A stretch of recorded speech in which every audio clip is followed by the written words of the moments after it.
ये कह सकता हूँ कि बाग में हर पेड़ पे हर साल पूरे फूल आएगा और पूरे आम बनेंगे, उसकी पैदावार लगभग, जबकि केमिकल में इससे बहुत ज़्यादा खर्चा होगा। मेरे प्रयोग में मैं ये गारंटी से कह रहा हूँ, पहले साल में उसका 11 लाख का बाग बिकता था तो अगले साल उसका 16 लाख का बिका, और वो उसको काटने की सोच रहे थे, बिल्कुल मृत स्वरूप बाग हो गया था। उसमें इनका प्रयोग किया तो वो बाग दोबारा लहला उठा है। नमस्कार, मैं अमित द्विवेदी आप सभी का स्वागत करता हूं अपने एक और वीडियो में, और मेरे साथ जेपी सर बने हुए हैं। सर कैसे हैं आप? मैं बिल्कुल ठीक हूँ, आप कैसे हैं? बहुत बढ़िया हूँ सर। आपने पिछली बार हमें जो बात की थी, गन्ने की खेती के बारे में बात की थी। अब मैं ये समझना चाह रहा हूँ सर, आम एक साल फल देता है, दूसरे साल नहीं देता है। मैंने सुना है कि आम पर आपने सर कुछ बड़ा अध्ययन किया है, उसके बारे में आपसे चर्चा करना चाहते हैं। आपने बहुत अच्छा विषय उठाया आज। मेरी बड़ी रुचि थी कि इस विषय में मैं आपसे बात करूं और अपनी बात आपके द्वारा किसानों तक पहुंचा पाऊं। आम के बारे में पहले मैं किसान भाइयों को ये बताना चाहूँगा कि आम की हालत क्या है। आम ज़्यादातर जो बाग के जो मालिक हैं वो उसका देखभाल या उसकी खेती नहीं करते, वो ज़्यादातर ठेके पे दी हुई है। और जो व्यापारी हैं जो इसको बाग को लेते हैं, हर साल में उसको 50,000 या 1 लाख रुपए 2 साल के लिए एकड़ का जनरली ले लेते हैं। तो उनका ये रहता है कि ज़्यादा से ज़्यादा इसमें ताकत में उसमें जितने रसायन का मैक्सिमम अंधाधुंध प्रयोग जो उन्होंने किया है, उससे कीड़े बीमारियों में रेजिस्टेंस पैदा हो गई है। और बाज़ार में भी जो चूँकि दवाइयाँ काफ़ी नकली मिलती हैं और उसको बेचने वालों को भी उसका पूरा ज्ञान नहीं होता, लगाने वाले को भी पूरा ज्ञान नहीं होता। उसकी जो समझ में आता है बाज़ार से ले आता है।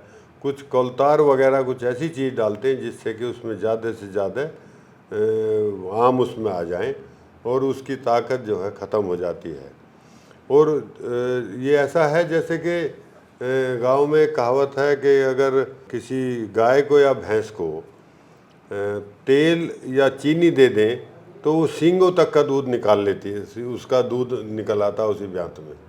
कुछ लोग ऐसा करते हैं कि उसका सेहत ठीक ना रह करके दूध ज़्यादा निकाल लेते हैं। इसी प्रकार ज़्यादा से ज़्यादा आम लेते हैं, उसके बस ताकत होती नहीं है, तो केमिकल्स का प्रयोग करके जो कि बाज़ार में उपलब्ध हैं उनको प्रयोग से उनके निकाल लेते हैं। उसकी वजह से एक साल फल उसमें आते हैं, पूरे आते हैं, दूसरे साल या तो नहीं आते या 20-25% फल आते हैं।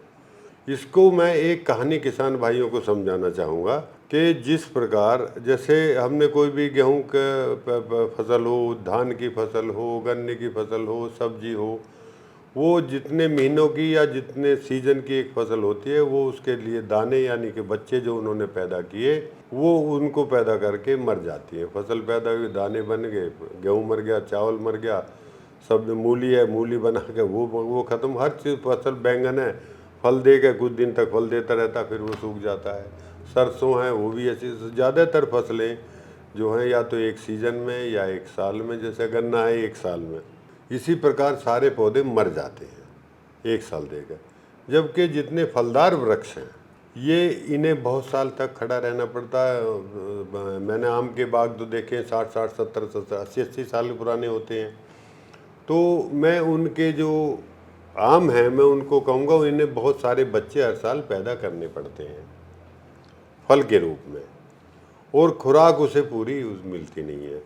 जैसे कि हमारे जो माताएं बहनें, जो हमारी पीढ़ी के जो लोग, हमारे तो याद है, आप लोगों के पता नहीं याद है नहीं है, गांव में किसानों को पता होगा, जो जच्चा होती थी, जो बच्चा पैदा होने के बाद में उसको घी, मेवे और ये मसाले, कणी, इन चीज़ों की खुराक देते थे। उस खुराक देने का मतलब ये था कि उनको जच्चा को जो शरीर में नुकसान हुआ है बच्चा पैदा करने में, उसकी पूर्ति हो जाए और उसको उसका जो शरीर में जो जो तत्वों की कमाई है पूर्ण हो जाए और उसका स्वास्थ्य भी ठीक हो जाए।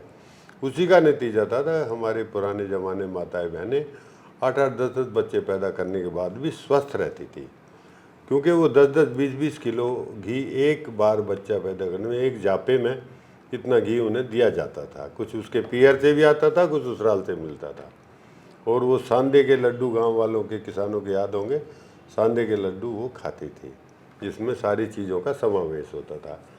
उसी प्रकार मैंने इस पर ध्यान किया कि आम की जो ये दुर्गति है, 1 साल देता है या पूरा नहीं देता है या कीड़े बीमारी, इसका मुख्य कारण जो मुझे पाया, मैंने काफ़ी सर्वे किया, किसानों से बहुतों से बात की। कोई कहता है जी हम तो खेत में पानी दे देते हैं, कोई कहता है जी हम तो इसमें ये कम केमिकल डालते हैं, कोई कहता है कि थोड़ा बहुत हम डाई डाल देते हैं या कुछ थोड़ा बहुत उसमें गोबर की खाद डाल देते हैं, कोई कह रहा है कि मैं जीवामृत कर देता हूँ। तो चूँकि हमारी संस्था माइक्रोबियल बायोएजेंट, जैविक सूक्ष्म जीवी पे, जो कि सूक्ष्म जीवी हमारे जो प्रतिष्ठान है, रिसर्च इंस्टीट्यूशंस हैं, उनसे हमने जैविक सूक्ष्म जीवियों के अलग अलग स्ट्रेन कलेक्ट करके उनको मल्टीप्लाई करके, और कुछ हमने सोयल से आइसोलेट करके उनके टेस्ट करके उनके हमने कल्चर, मदर कल्चर बना रखे हैं। उस जो कि कोई नाइट्रोजन, कोई फास्फोरस, कोई पोटास के लिए, कोई जिंक के लिए, कोई आयरन के लिए, कोई सिलिकॉन के लिए, ये तो पोषक तत्वों में, और दवाइयों में जो कोई इसका मेटाराइजम है, जो कीड़ों के लिए मेटाराइजम है, बवेरिया बेसियाना है, वर्टिसिलियम है, और फंजीसाइड में है ट्राइकोडर्मा विरिडी है, वो हर्जेनियम है, सूडोमोनास है, सूडोमोनास फ्लोरोसेंस। तो हमने इसका कंसोर्शिया तैयार किया, किसान से कहा कि भाई तुम इस कंसोर्शिया को इनको सबको अपने यहाँ गुड़ में मल्टीप्लाई करो, जैसे कि मैंने पिछली वीडियो में बताया था गन्ने में भी लगाने के लिए, कि जितने बायोजेंट है उन्हें गुड़ में मल्टीप्लाई करो और अपने खेत में डालो। तो बोते टाइम जैसे ही गन्ने की, इसकी आम की फसल ख़त्म होती है, जनरली जुलाई अगस्त में आम की फसल ख़त्म हो जाती है, तो सितंबर के, अगस्त के आखिर में, सितंबर के शुरू में जैसे ही बारिश ख़त्म हो, तो भूमि में जो सोयल एप्लीकेशन है, सोयल एप्लीकेशन के रूप में हमने हर एक पेड़ में 100 से 150 किलो गोबर की खाद या कंपोस्ट, जिसमें ये सभी जो 12-13 तरह के जो जैव सूक्ष्म जीवी हैं या माइक्रोबियल बायोजेंट हैं, उनका समावेश करके या एनरिच करके, और वो हमने उसकी जड़ के थावले के 2-3 मीटर जड़ से करीब 1.5-2 मीटर या 2-3 मीटर का पैर, एक 1.5 फुट चौड़ा और 1 फुट गहरा एक रिंग बना के उसमें उसको अप्लाई कराया। हर प्लांट में 1 से 1.5 क्विंटल खाद हमने उसमें रिकमेंड करते हैं, वो डलवाई, और उसमें सभी तत्व डलवा दिए। सितंबर में और नवंबर के बीच में हमने उसको 1 या 2 स्प्रे भी करा दिया इन सभी का। उसके 2 फायदे हुए कि उस पर अगर कोई उस वक़्त कोई भी कीड़ा लगा हुआ है या कोई बीमारी लगी है वो भी, और पोषक तत्व भी मिल गए, तो उससे उस फसल की जो उसे पिछले सीजन में नुकसान हुआ था उसकी रिकवरी हो गई। अब जनवरी के महीने में हमने इसको फिर से इसमें स्प्रे, जनवरी से जून तक इसके सभी के मिक्स करके, ख़ास तौर से बायोपेस्टिसाइड के स्प्रे जो डिजीज़ के लिए या कीड़ों के लिए हैं, उनके स्प्रे हमने साइमल्टेनियसली या इकट्ठे कराते रहे, जिससे कि उस वक़्त कोई भी होपर आता है, पाउडरी मिल्ड्यू आती है, और पता नहीं कितने तरह के इसमें कीड़े हैं, कोई कटर है, कोई जो भूमि से कीड़े आते हैं उनका नियंत्रण पहले हो गया। अब जो फोलियर से आ रहे हैं उसका हमने फोलियर स्प्रे कर दिया। तो इसको दोनों तरह से हमने इसको कंट्रोल रखा, और उसका नतीजा ये हुआ कि जिसमें ऑफ ईयर में 20 से 25% से ज़्यादा फसल नहीं आई, तो उसमें 60-70% तक फ्लावरिंग आई, और तीसरे साल उसी बाग में करीब 80-90% तक फ्लावरिंग आ गई। या मैं ये कह सकता हूँ कि बाग में हर पेड़ पे हर साल पूरे फूल आएगा और पूरे आम बनेंगे। उसकी पैदावार लगभग जो ऑन ईयर में थी करीब उतनी रहेगी। और खर्चा जो होगा सर वो भी कम होगा? खर्चा तो बहुत ही कम है इसमें, तो चूँकि गुड़ में मल्टीप्लाई करते हैं, खर्चा तो केमिकल से बहुत कम हो जाएगा इसका। हो सकता है आधा खर्चा इसमें कितना जाएगा, खर्चा तो कोई ज़्यादा है नहीं। खर्चा तो इसमें एक एकड़ में करीब करीब 25 से 40 पेड़ होते हैं, औसतन हम 30 पेड़ मान सकते हैं। तो एक ऑपरेशन में हर एक का 1-1 लीटर अगर हम डालते हैं और उसको वो जो गुड़ में मल्टीप्लाई करता है वो 20 से 30 रुपये 40 रुपये पर लीटर पड़ता है। तो अगर 12 लीटर पाया तो 300-400 का उसका एक ऑपरेशन हुआ, और उसने अगर 4-5 ऑपरेशन तो 1 एकड़ में यानी कि 30 पेड़ों पे उसका कुल खर्चा 1000-2000 रुपये का 2-2500 का आएगा, बस। जबकि केमिकल में इससे बहुत ज़्यादा खर्चा होगा।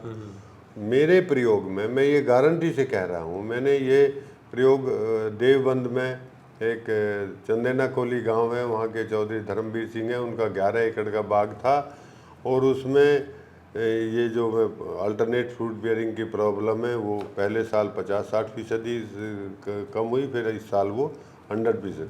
पहले साल में उसका 11 लाख का बाग बिकता था तो अगले साल उसका 16 लाख का बिका।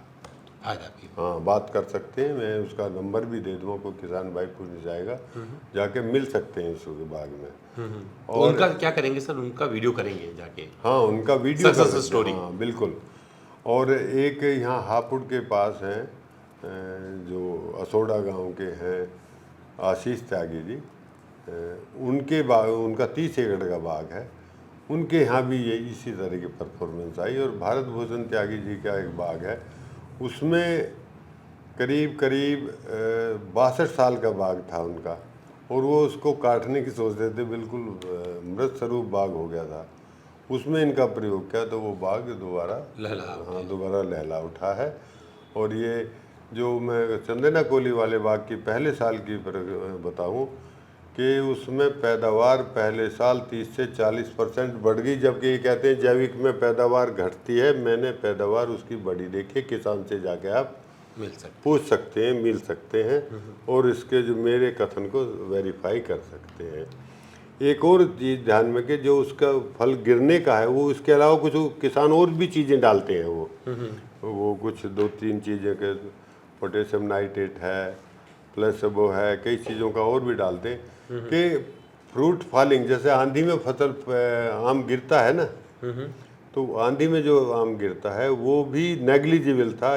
11 एकड़ के बाग में सिर्फ 2 कट्टे उसके निकले, उसका स्वाद अच्छा था, उसकी सेल्फ लाइफ अच्छी हुई, यानी कि गुणवत्ता फल की बढ़ी, उसकी उत्पादकता बढ़ी, उसमें कीड़े बीमारियों में खर्चा कम हुआ, उसके पोषक तत्वों में भी खर्चा कम हुआ और उसका बाग स्वस्थ है देखने में। तो जो मतलब जो चाह रहे हैं सर कि अपने बाग में अच्छा मतलब प्रोडक्शन भी अच्छा हो उसका, हाँ, और वो सुरक्षित भी रहें, तो हाँ, उन्हें आपसे कंसल्टेंसी लेने की ज़रूरत है।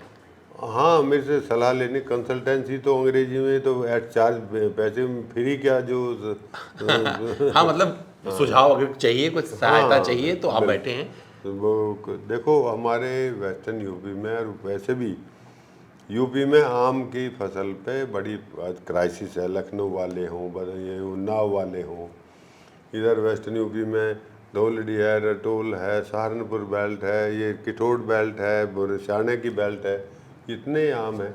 इसमें अगर एक्सपोर्ट पे भी गवर्नमेंट, एक तो भारत सरकार भी इस पर बहुत जोर दे रही है और हमारी प्रदेश सरकार भी, उसका किसानों को लाभ उठाना चाहिए और हमारी जैसी संस्था जो काम कर रही हैं हमारा भी लाभ उठाना चाहिए। जितना हमसे लाभ उठा सकें तो उतनी हमें खुशी होगी।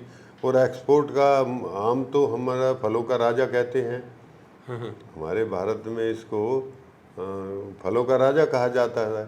और डे बाय डे इसकी एक्सपोर्ट में डिमांड बढ़ रही है, लेकिन एक्सपोर्ट में अगर पेस्टिसाइड उसमें होगा तो वो नहीं करेगा काम, नहीं करेगा, लोग भागेंगे, दूर भागेंगे। हाँ, दूर भागेंगे। तो आम के किसानों से मेरी यही सलाह है कि जो मैंने मोटा मोटी बात बताई है, इनमें अगर कोई कन्फ्यूज़न उसे लगे वो मेरे से बात कर सकता है। उसके लिए मदर कल्चर भी मैं मुहैया करा दूंगा, मेरे पास होगा या कहीं से ला के उसको दे दूंगा। उससे नॉमिनल ही उससे चार्ज लिया जाएगा जो उसमें लागत आई होगी, और वो उसे अपने यहाँ मल्टीप्लाई करे। तो जो फार्मर वॉलेंट्री सेंटर है सर का, यहाँ पर बेसिकली एनजीओ है, यहाँ पर किसानों को मजबूत बनाने का काम किया जाता है। अगर आप आम की फसल उगाते हैं, आपका बड़ा बगीचा है, तो उसे देखिए केमिकल पे काम करेंगे तो ख़त्म हो जाएंगे। मतलब एक तरह से समझ लीजिए कि आपने जो है जिस डाल पे बैठे हैं उसी को काट रहे हैं। तो ऐसा मत करिए, उसे और उन्नति की तरफ लेके जाना है तो सर की बात पर गौर करिएगा। हमारा वीडियो कैसा लगा, कुछ पूछना चाहते हैं, जानना चाहते हैं सर से, डायरेक्ट कनेक्ट हो सकते हैं, इनका नंबर भी यहाँ पर दिया जाएगा। तो चलिए अपना ध्यान रखिएगा और याद रखिएगा कि आम फलों का राजा होता है और इसे राजा बनाए रखने के लिए आपको थोड़ी मेहनत करनी पड़ेगी।